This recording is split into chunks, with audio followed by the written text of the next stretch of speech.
Bali po, 4 na ticket po, isa lang po yung binayaran namin. From Ortigas po to GMA Kamuning, 20 pesos lang po.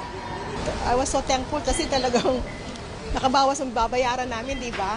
Malaki talagang advantages. Ang isa sa pinagtuunan din natin ng pansin nitong mga nakarang linggo ay ang transportasyon. Inanunsyo ko ang pansamantalang paghihinto muna ng EDSA Rebuilding Program. Ang sabi ko nga ay masyadong matagal naman yung 2 taon para maabala ang mga kababayan natin. At hanggat wala akong nakikitang solid na mga rerouting plans at masiguro na handang-handa na mga LGU, huwag muna natin gawin. Ayusin muna natin ang plano. Nag-inspect din tayo ng MRT at nalunsad natin ang programang 1+3. Kung mapapansin nyo sa mga MRT station natin, bumilis na ang andar ng pila.